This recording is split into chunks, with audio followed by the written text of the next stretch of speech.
my YouTube channel. Hai, saya Dr. Fatia Lestari dari Klinik Pratama Rawat Inap Amira Medica. Terima kasih kepada sahabat Klinik Amira Medica yang selalu setia bersama Klinik Amira Medica. Pada pagi hari ini kita akan membahas topik tentang diabetes mellitus pada anak. Tapi sebelumnya saya akan memberikan kata bijak, di mana kata bijak ini menyebutkan bahwa terkadang manusia itu lalai dalam dua hal. Yang pertama tentang nikmat sehat, yang kedua adalah waktu luang. Semoga sahabat Klinik Amira Medica semua diberikan nikmat sehat serta waktu luang yang positif.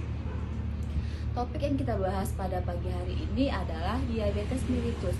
Diabetes mellitus ini beberapa minggu terakhir IDAI merilis bahwa dari tahun 2010 terjadi peningkatan 70% peningkatan diabetes mellitus pada anak. Nah, diabetes mellitus ini ada 3 macam. Diabetes mellitus pada tipe 1 itu biasanya karena keturunan, diabetes mellitus tipe 2 itu karena faktor gaya hidup dan pola makan yang tidak sehat, sedangkan diabetes mellitus tipe 3 itu disebabkan karena masalah lainnya. Nah, apakah sahabat Klinik Amira Medica di sini mengetahui penyebab dari diabetes itu sendiri? Karena kalau kita mengetahui penyebabnya, maka kita akan mengetahui bagaimana cara untuk mengatasi dan mencegahnya. Nah, di sini juga bagaimana kita mencegah agar anak kita tidak terkena diabetes mellitus. Itu yang pertama adalah dengan cara mengajak mereka bermain di luar ataupun di dalam ruangan, mengurangi mereka bermain gadget di dalam rumah.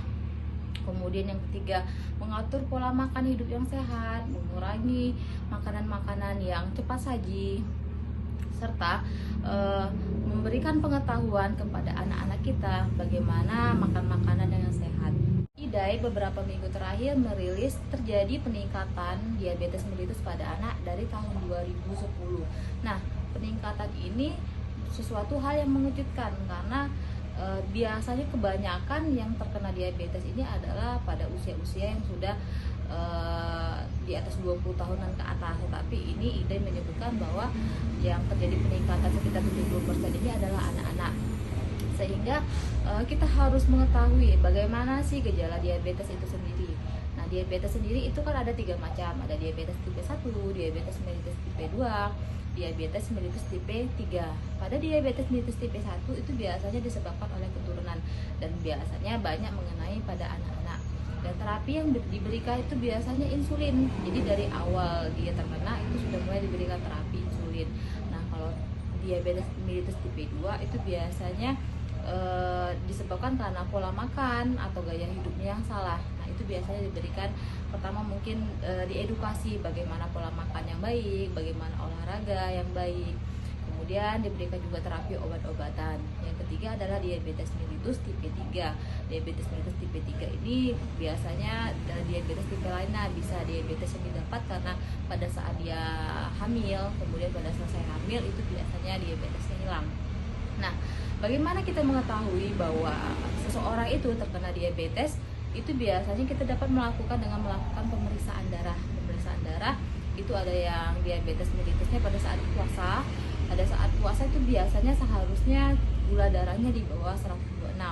Atau yang kedua, kita melakukan pemeriksaan gula darah setelah 2 jam pasien makan, itu seharusnya di atas 200. Nah, setelah kita mengetahui bagaimana cara pencegahan, maka kita harus membatasi karbohidrat yang masuk. Nah, karbohidrat sendiri banyak orang yang mengetahui berasal dari nasi.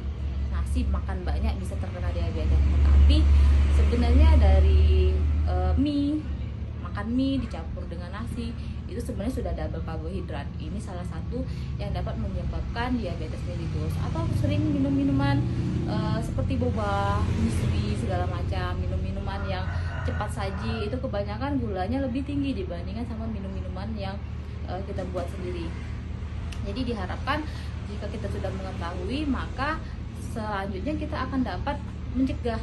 Nah, kalau untuk anak-anak sendiri, itu yang dapat kita lakukan, yang pertama mengajak mereka melakukan kegiatan di dalam ruangan ataupun di luar ruangan.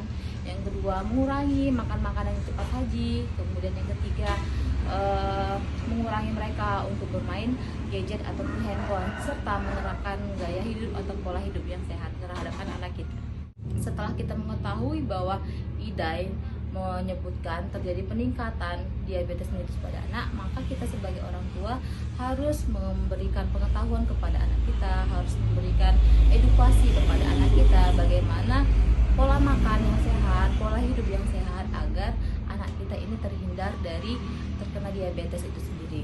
Baiklah, topik pada pagi hari ini saya akhiri dengan memberikan pantun. Pantunnya adalah: pergi ke pasar membeli buah mangga, dapat hadiah rambutan sepulangnya. Tuhan anugerahkan kita nikmat sehat, marilah kita jaga seutuhnya. Terima kasih telah mendengarkan topik pada hari ini. Jangan lupa like, comment, dan subscribe ya. Assalamualaikum warahmatullahi wabarakatuh.